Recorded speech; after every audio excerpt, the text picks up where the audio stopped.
Okay, welcome and good morning, guys. It is Friday. This is our London market wrap, and I'm technically supposed to be off sick. So the doctor's only condition was he said, Dane, listen, I don't want to see you in a suit tomorrow.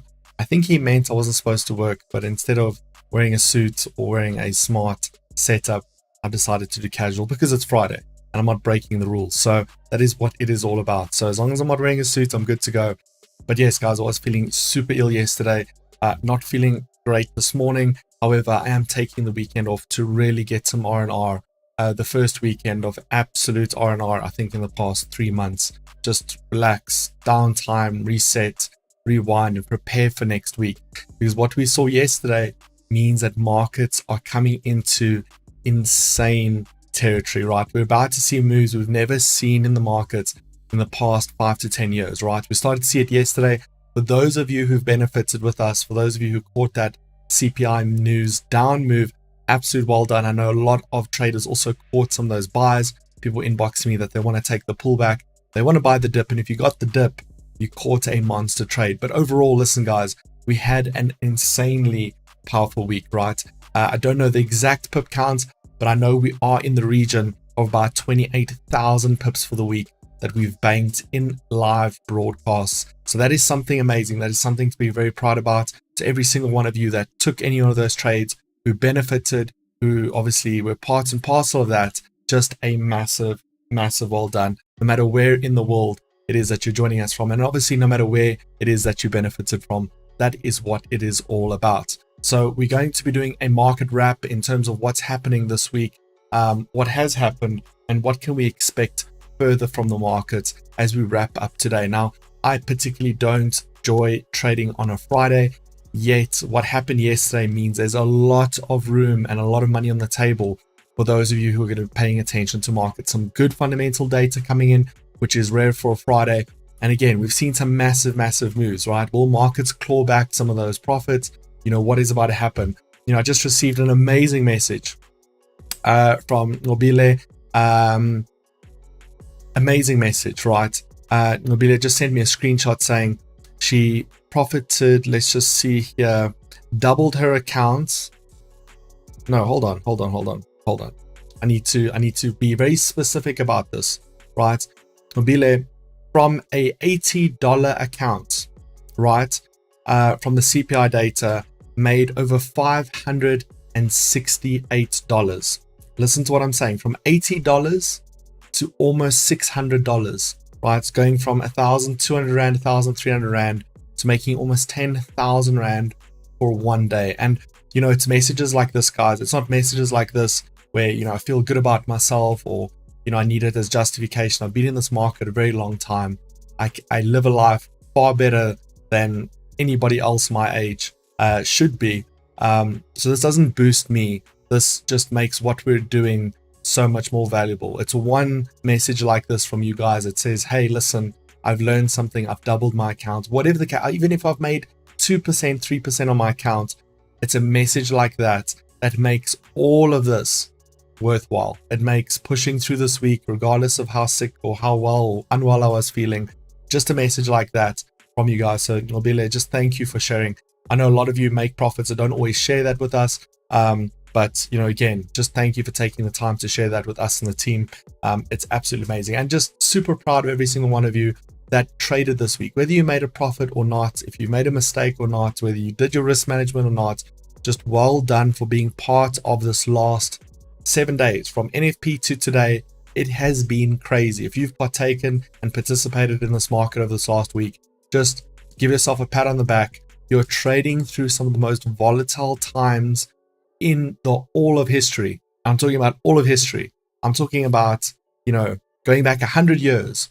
You are in this moment in time trading and a part of the story of where our world will be in 20, 30 years from now. You'll tell your grandkids one day, yes, in 2022, I was trading with Dane and Globex 360 and we caught that market bottom. We were in part of the next bull run. We were doubling, tripling. We're doing all these crazy things. We hope to do even more than that, right? So just first and foremost, get a bit sentimental about these things because it's exactly why we do what we do, right? Is to impart and teach and show you that there is a better way. And especially a testimony like that, To hear that somebody's made 10,000 rand in the space of a day is just absolutely amazing. Just lots of love. You guys give it all back to us. Okay, so talking about what's happening in the markets, what you'll find this morning, which is quite strange, is that we almost have zero mention of the massive moves in the market yesterday, right? And it makes me a bit suspicious, because if we have a look and we jump into having a look a little bit about what's happening in the world from a news perspective, right, we're not seeing anything about the most volatile day in the last 2 or 3 years, right? So to get it down to the point, yesterday was the highest moving day of the stock markets, of S&P 500, of NASDAQ, of US City, since the pandemic. It was the quickest decline and quickest recovery in the last 2 years to date. And it's not seen anywhere, right? We don't see it anywhere in the markets. We don't see it anywhere in news broadcasts. What we do, however, see is a little bit more fear-mongering, and Kathy Woods, who essentially is in charge of the ARC EFT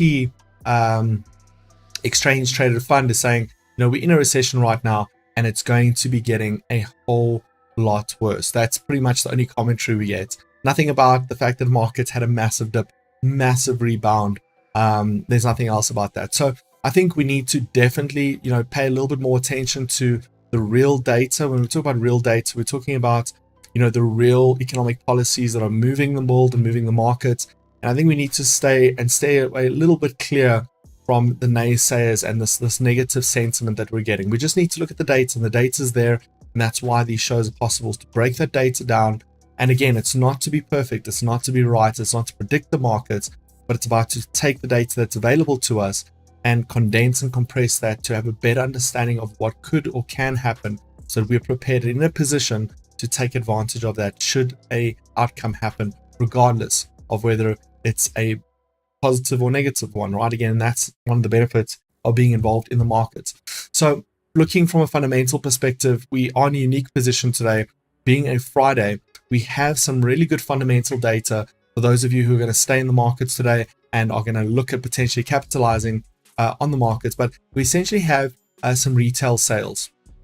Okay, and retail sales are going to again lend their hand to where we're sitting from an inflationary perspective, right? So in order just to basically break this down, if we see retail sales are essentially increasing, that spending activity is increasing, this is a little bit of a more complex type scenario, right? Because again, we do want to see good and positive economic activity. However, the Fed wants to see that contraction in economic activity to obviously show that their monetary policies are dealing with inflation, right? The reason yesterday's CPI data was such a slap to the face in relation to the Federal Reserve's policies is all of the pain that they've thrown at the markets in terms of interest rate increases have only changed the nominal interest rate, right? Looking at the inflation rate that we're currently seeing, only changed the nominal inflation rate, which is at a 20 or 40-year high, by 0.1%. All of their efforts have only had a 0.1% knock-on effect positively towards inflation that is already sitting, I believe it's a 40-year high. I could be mistaken. It could be 20-year, but it could be 40-year high. So again, that's a massive slap in the face to the Fed. So today's data is going to be a little bit conflicting, because we do want to see positive economic activity on the dollar again, but the Fed wants to see that contraction. So they're expecting core retail sales month on month to contract by negative 0.1%, and retail sales, which excludes core, and again, core is just going to have food and energy. Retail is just general, and that'll be 0.2%, right? So they looking for a growth on retail and a contraction on core. So those are going to be the two items we can pay attention to later on in the afternoon. The other item that also can have a little bit of a movement on the markets is going to be consumer sentiment, right? And this is, how consumers are feeling. As with sentimental analysis, it's basically a feeling, how confident are consumers feeling in this market, and where, they're putting their purchasing power. Because again, when a person feels uncertain about the economic future, they tend to spend less and save more, looking at down the road, things won't be so good. So this sentiment would be a key indicator of, do Americans feel on the ground but things are getting worse. And what does that look like? So that could be a big mover. So if you're going to be trading the dollar or any of the markets this afternoon, you want to be essentially paying a little bit of attention to that data this afternoon. Now, we are going to transition into the markets because that's what we're all here for.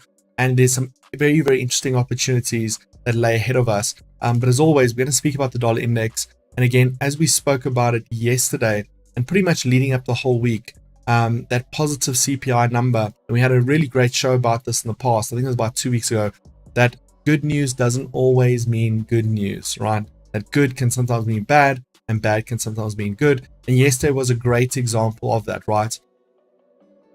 So having a look at the data that we got through yesterday, right, initially, and I'm just going to break this down on a 30-minute time frame because I think it's going to be more beneficial, but we got that data out and initially was good for the dollar, right? The CPI data was good for the dollar, but again, out of line with what the Federal Reserve is looking for from an inflationary perspective. Again, we are currently looking at the dollar index for anybody who is joining us for the very first time. And listen, if you're joining us for the first time, guys, please put up your hand, put it up in the comments, and we want to obviously be a part of that.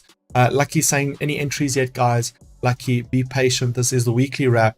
If you don't know, then you don't know, but just pay attention, relax. If you're late to the party, you've missed the last 20,000 pips, don't worry. Don't let FOMO get you. Every single day in the markets, we are live. If you have a live account and you're in our New York Stock Exchange open days, then that's where we do some serious entries. That's where it's all about. So Lucky, let me know, do you have your live account sorted? Do you have at least $100 there? And then you'll obviously be with us next week to take advantage. But yes, in terms of the dollar index, where we're currently sitting, initially CPI was good, positive for the dollar. Markets absorbed that after New York Stock Exchange open. And as we get closer into that 430 mark, we can see that is pretty much where it all went wrong for the dollar. Now, again, I believe that markets are now fully understanding the fact that this CPI data, right, means that the Federal Reserve, when it comes November the 3rd, is going to come out swinging. And I think markets are starting to really absorb that. And we can see that across the board. Now, quickly having a look at Euro USD, we can see that on the Euro dollar, we're currently seeing a very, very similar effect here. And again, initial weakness or initial strength of the dollar, but then translated into weakness. So Euro USD, I believe over the next week or two, we need to look at what the trend develops over the course of the day, right? So a lot of people are asking, you know, what's markets going to do? Where could we go, and where could we be?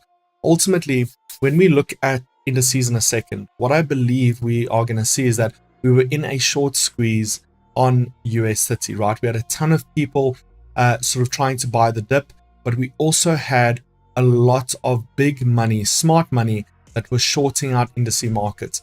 Now, as retail traders bought the dip, we start to see that short squeeze come into effect, right? Whereby the retail, the smart money, in order to cover their positions, need to buy more positions of, or release some of the positions of the ones that they sold.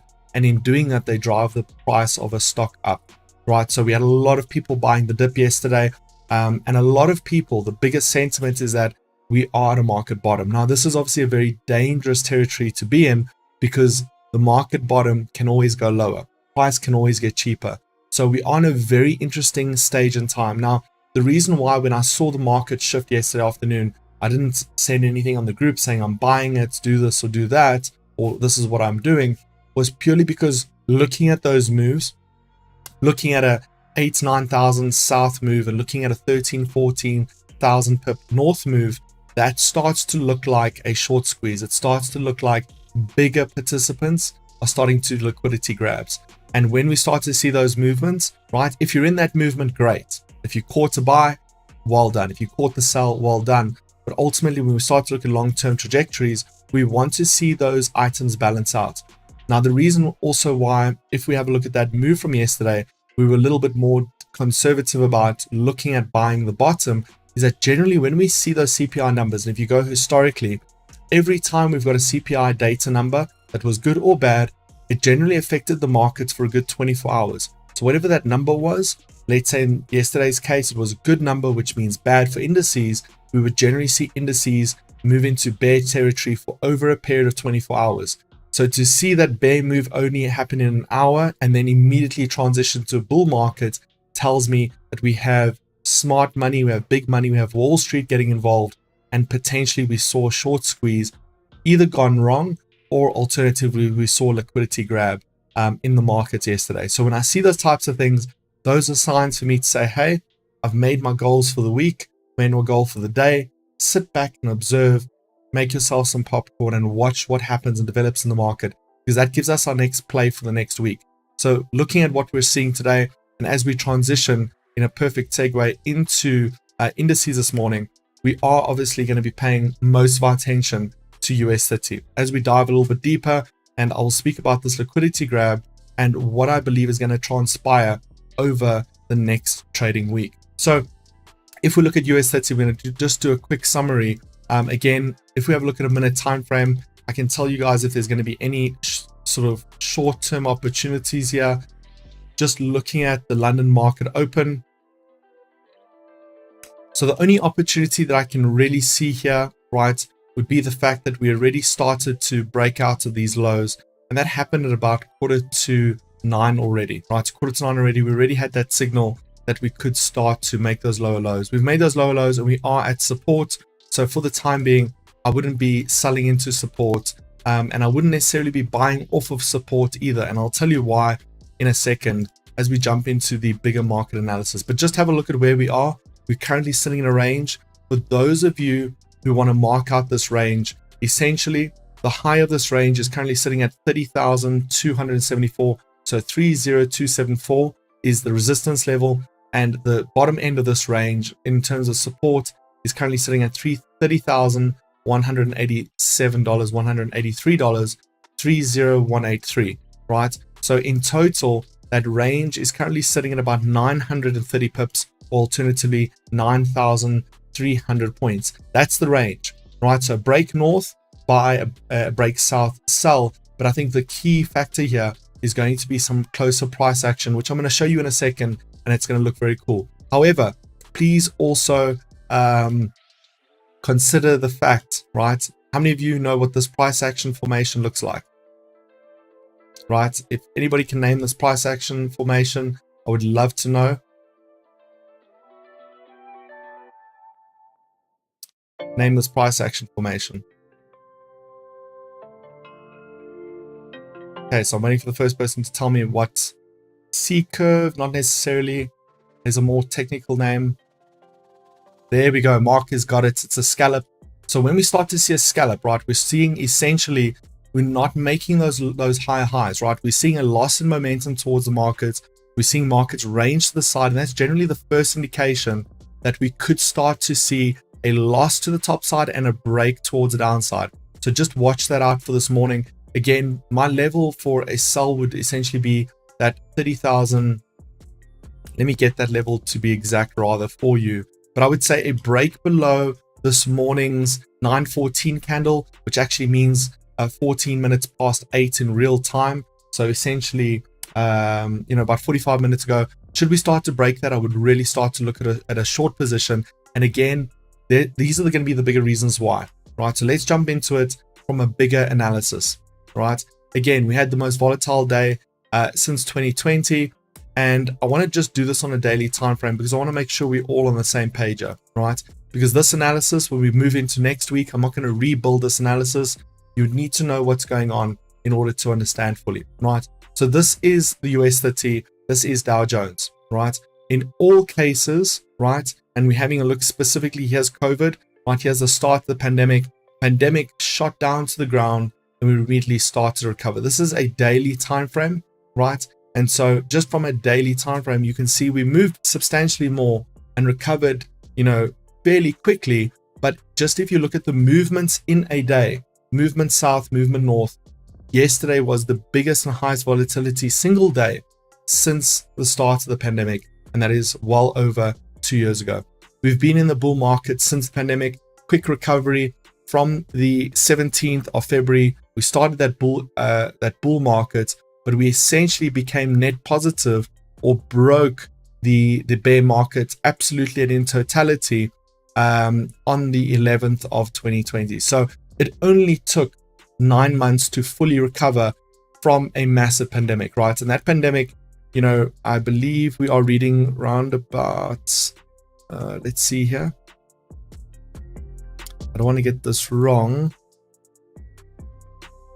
Yeah, so we moved about 110,000 pips towards the downside and recovered 110,000 pips top side, right? In points values, it's well over 1 million points on the US30. So looking at that, the start of this year, we raised interest rates, right? Historically, if you guys know on our past shows, we've broken down the interest rates and past recessionary trends. We raised interest rates, US30s continue to fall. And as we hit that 6-month low, this was the worst 6 months of any year in the stock market as a whole, right? That 6-month low was our original support / resistance, right? Again, I've spoken about this figure a few times. 29,700 on US30 is that ultimate support level. Now, what we saw yesterday, and the reason why I say this was a liquidity grab, was we, for a very, very brief moment in time, right? And this was on the 4th, which was around about 10 days ago. We briefly punched through, right, that 29,700 mark, made a little bit of a rally, hit resistance, diagonal resistance, and then obviously pushed down towards that sellout.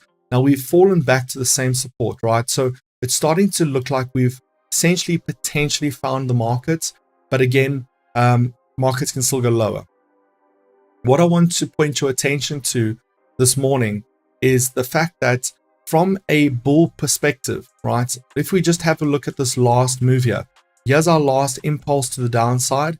If we look at the correction, we have not corrected above the 88.2 Fibonacci level, meaning this correction, right? This move is not yet a bull breakout of the previous bear impulse. And remember, we're still in a bear market, right? We've not transitioned from a bear market to a bull market as yet.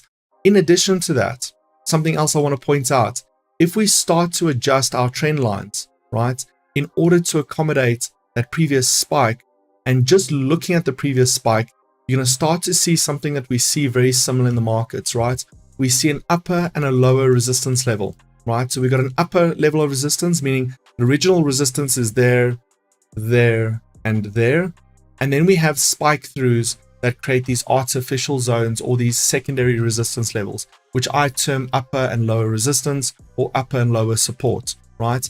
And if you have a look at that, we are currently sitting dead square in that zone that aligns with that spike sitting on the 13th of September. So again, in terms of a long-term bull market, absolutely, that's what I'm hoping for in US30. I would love for indices markets to come back into normality.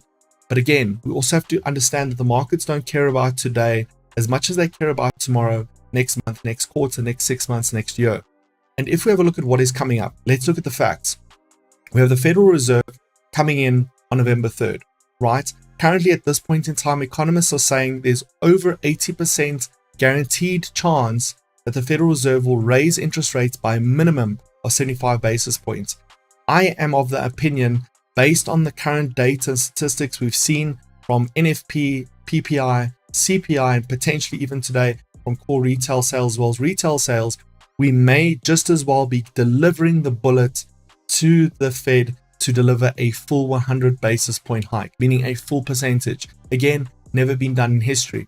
In line with what we've seen in the past, when those federal interest rates come in and are so big and so hard, essentially stock markets historically have benefited from that. In this trend of 2022, we've seen that stock markets have had an inverse and negative reaction to these higher interest rates. Okay, so looking at what is coming, looking at the past data, looking at where we sit now and look at what is to come, right? I don't have a hugely optimistic long-term move or long-term market prediction for indices. And that is why I'm not sitting in a bull position. Made my profits this week actually more than expected. And so what I'm looking for now is I'm looking for a potential short opportunity, because whatever goes up, especially whatever goes up this fast, must come down and must start to correct, right? And we very well may start to see that happen in the course of today. But more than that, more than predicting the market, what I'm looking to do is I'm looking to observe what is going to be this next state, right? What are we going to start to see? Are we going to start to see some sort of structure and pullback? Are we going to see a little bit of a continuation? What are we going to see? Now, I think on a 15, let's just maybe move to a 5 minute. A 5-minute may give us the most reliable data point and data source. And I think the most valuable, credible market structure we could potentially draw out of the structure is going to be something along these lines. Right? For me, that is going to be, the best case scenario from a structural perspective, is that, we have some support / resistance, and I can just maybe tidy this up real quick.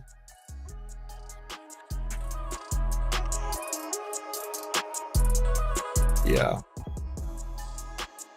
That for me is currently looking at sort of a best case scenario. So again, any sort of break, and as we see the scallop develop towards the top side, and we see that breakdown, again, a break below this 88.2, and I've got two 88.2s, right? You need to understand this, is that if we have a look at a 4-hour, right, we have this market, this impulse to the top side and this correction to the downside. I've left that Fibonacci level in place because they are all still relevant. Now, again, we are approaching that 88.2, which inversely, you guys know, is also close to the 23.6. It's just an inverted level of 23.6.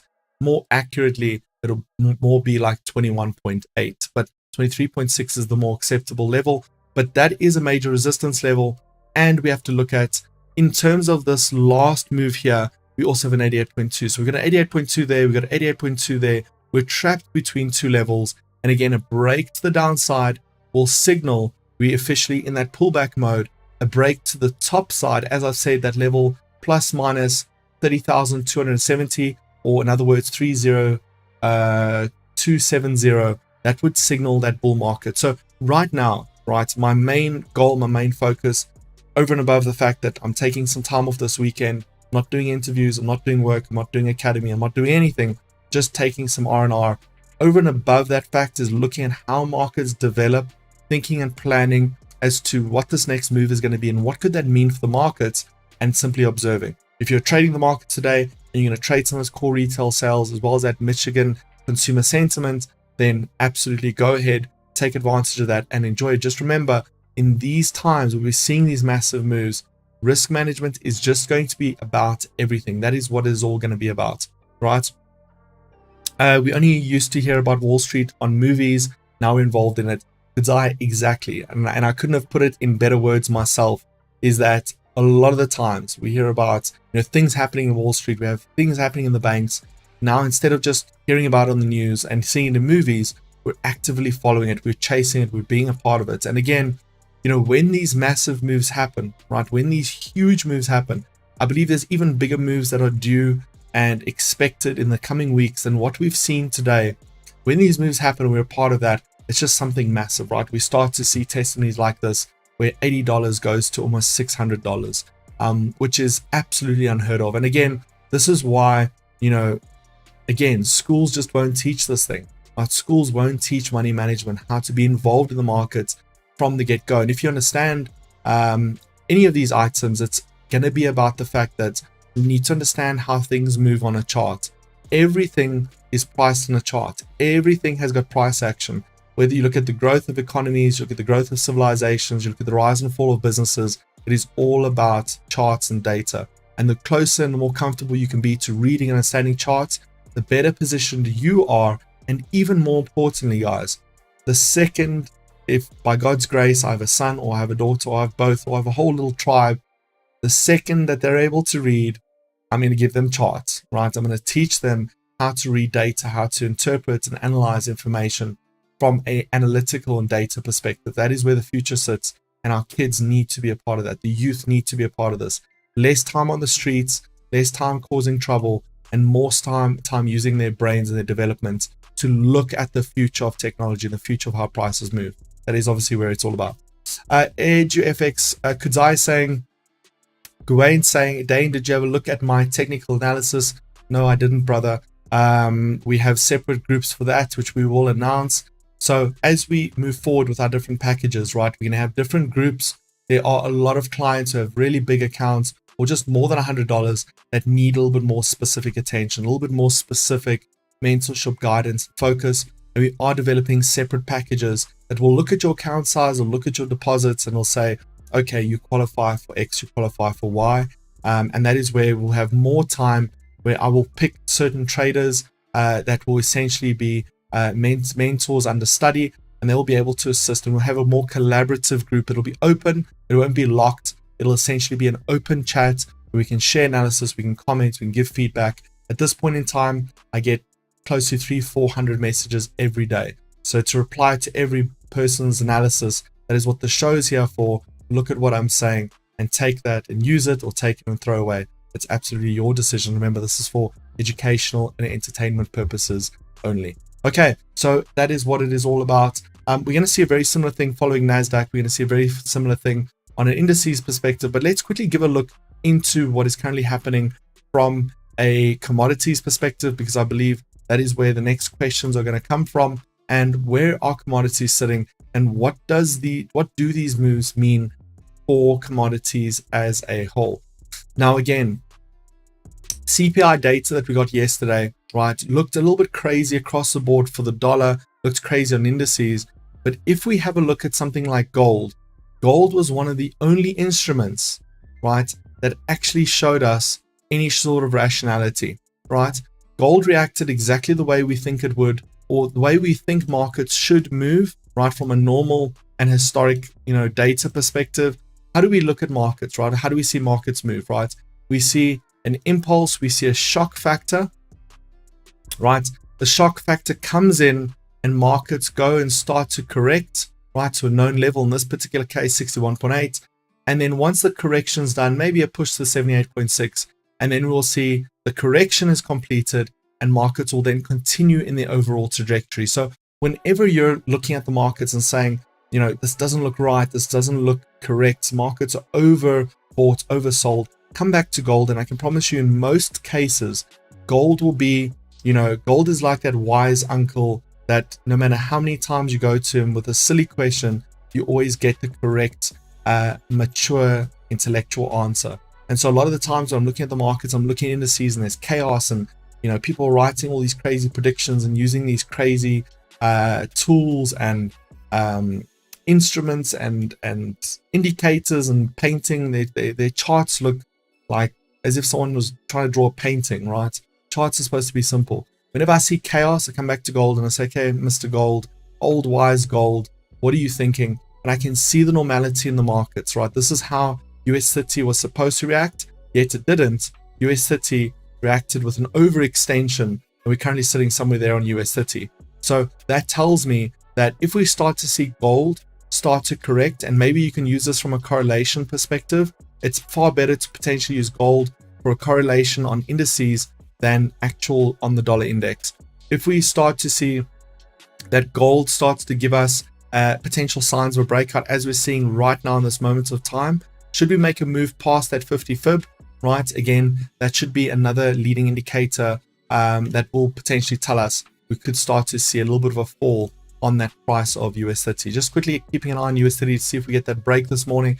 US 30 definitely looks like it wants to break, but again, as we saw yesterday, we need to obviously wait out for that. Yesterday we saw a spike down on the London session, and then we saw that breakout on the just before we ended the live broadcast. That breakout ended up being the session that ran all the way to the New York Stock Exchange Open. So just paying attention to that and being cognizant of that obviously is fairly important. But again, RSI gave us that early morning this morning. Let's just see here. Let's see. Sherman is saying, not the drunk uncle like NASDAQ. Yes. So sometimes that's what happens in markets, right? Instruments will act completely crazy, right? And then you need to go in and look at, stable instruments. And what you want to try and do, instead of trying to make sense of the drama, go and look for instruments that are working and moving towards price action and moving in a way that you can interpret and make sense of. Instead of adjusting your thinking, adjusting your mindset to try and interpret data that is under, let's say, manipulation, go and look for the data that makes sense and then align your thinking. And I promise you, it's going to be one of the best things you can do for your trading, right? Is going and looking for signs elsewhere. Example, how do we know winter's here? We don't put our thumb out and say on the 13th of this month. No, we wait for it to get a bit colder, and then we wait for certain signs to happen. We see grass and we see the plants, and we look for those things. But if it just got cold out of nowhere, we don't just say winter's here. right? If it's just a cold front, we look at the signs, we look at combining certain known elements that we're used to that are dependable and reliable to then make a prediction, or at least a informed decision over what is likely to be the case in the scenario moving forward. So we can currently see that, again, as per Mark's correct answer with a scallop there, we're starting to see US30 break towards the downside. So whether you'd like to jump in and hold that, completely up to you. As always, I've said Fridays are not my days for trading. It's generally to plan for the week. However, in this particular case, it's to rest and or recover. I literally took a shower, an hour ago, 2 hours ago, started planning for the session around about 6:30, 7, and I already look like I've been through a whole day of work. Really not feeling my best, guys, but I am sure next week we'll be in a much better position to be live and mentally here with every single one of you. Just reading some of the last questions. How do you end up plugging using fib? How do you plug just one between H and L? Do you consider exhaustion of a trend too? Okay, so EduFX is essentially asking, how do I draw my fib levels, right? If you've been past part of any of the previous shows, you'll know that I've spoken about this. I've spoken about where I draw my fib levels, that I don't use an overextension of the markets, that I look for market structure. And drawing fib levels is really a skill and a tool that you develop and you evolve with. And this is why we're so excited for the Globex 360 Traders Academy. The Academy is going to have so many things that are out there, right? There's so many packages, so many courses. There's companies that call themselves, I don't want to say names, but charge 30,000 Rand and you must finance it over 3 years. You must pay tens of thousands of rands for an academy or course that technically does nothing for you. Our academy, from beginners, intermediate and pro, is going to already in the intermediate academy cover more than any other course in South Africa in more detail, in more depth, from price action to psychology to analysis, to different types of analysis, to charting, to just taking things on a whole different level. For those of you who remember my DVD Markets Academy, Quantum Growth Academy, it's taking that to a whole other level, and that already was the industry leading standard in the country. We're taking that and we're making that even bigger. So for those of you who are excited about that, our academy is going to be 100% free, and it's going to be by far one of the best sources of education in the continent, if not potentially even in the world, when it comes to trading. And that covers everything that I do. So when it comes to the micro details of drawing trend lines, drawing price action, understanding price action, the different formations, what's the likelihood of things happening, risk management down to the pip, down to the rand, cents, and the dollar. That is what it is all about. So if you guys are excited about learning and understanding more about what it is we do, and essentially condensing that into a way that you can understand and master, then the Academy is something you should be really excited about, because we are super excited about that. Okay.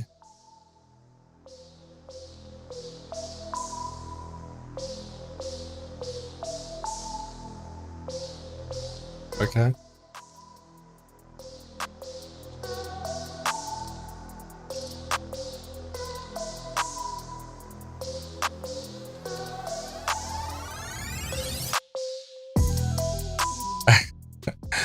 So I was just waiting on that one. Just hit stream offline. And I was like, okay, if that's a sign for me to chill out and relax, then so be it. But anyways, yes, so the Academy is going to be amazing, guys. If you're on a US30 sell from that scallop, then massive well done. We are going to have a huge week next week, potentially bigger than this week. Look, it's going to be hard to top this week because this week was massive, but we are going to try extremely hard. Again, I don't know what the total pip counter was, but I know we're well into and in the region of about 30,000 pips for the month. That is what most people aim for within 3-4 years, right? Is essentially what we ended up banking in live sessions just in last week alone. Next week is going to be massive. Again, you need to have your Globex 360 live account, a minimum of $100 to get the link to the special shows. And I'm going to be just doing something very special next week. So I'm going to be hosting a trade-a-thon, right? And that means I'm going to be holding a stream from 8 a.m. to the morning to 8 p.m. in the evening. That means it's going to be a 12-hour stream. It's going to be a trade-a-thon. And essentially, I'm going to have a board up. I'm going to have a tally. And I'm going to see how many trades I can take, how many scalps I can take, how many trades I win, how many trades I lose, and I want to see how much money can be made in the space of 12 hours of constant trading. I'm going to have a stack of Red Bulls here. We're going to get ready. I'm going to be well rested. We're going to have that trade-a-thon that is only going to be for live accounts. I think the trade-a-thon is only going to be for live accounts of more than $100. I don't know what we're going to set that at, but for the time being, it'll be $100 and above. We're going to have that 12-hour trading stream. So we're going to catch London. We're going to catch the US session. We're going to look at all the markets, and we're just going to absolutely smash the markets. I'll be having music. You're going to see how I trade. If I had no live broadcasts, lights will be a little bit dimmer, a little bit darker. We're just going to have an absolute blast together. So the trade-a-thon is going to happen next week. I'll announce which day. I want to time it on the day that shows the best fundamental dates and the best market structure. But essentially, yeah, we're going to do a 12-hour stream. It's going to be nuts. There's going to be nothing else like it. And if you want to jump in and share the love, we might even make it free, but I don't think so. I think it has to be only for Globex 360 live accounts. The trade-a-thon, we're going to do some crazy things. We'll do some giveaways. And this is where, because we have time, you guys can, if you have your live account, send me your analysis. I'll look at that. We can take trades together, right? So we can have a rate. We can essentially see, you know, who can get the most scalps in. I'll show you guys some crazy tools that I can show you that aren't part of the live shows. It's just going to be a ton of fun. We're going to really dive in. I'll show you some of the tools that I use in order to analyze, the tools that I use to place trades. It's just going to be something amazing. So outside of that, guys, listen, I hope you have an absolutely amazing day. From this point on, I am off for the day. So please, any messages I will get to, but it will be later on in the evening. It's time to rest, recover, and recuperate as we prepare for an even bigger week next week. So guys, as always, with much love, remember to live, trade, do things the Globex 360 way. And if you missed any shows in the past week, go ahead onto our YouTube, go and watch some shows, and go and have a look at what's happening. Go and share the broadcast, right? If it's there and you can see it, it's free. And you go share the broadcast, share the love, share the link to the groups, guys. Things like this don't happen very often. And it's just thank you to Globex 360 that this is all even possible remotely. So outside that, guys, listen, much love. And I'll see you all Monday, bright and early, as we start another brand new week. As always, goodbye.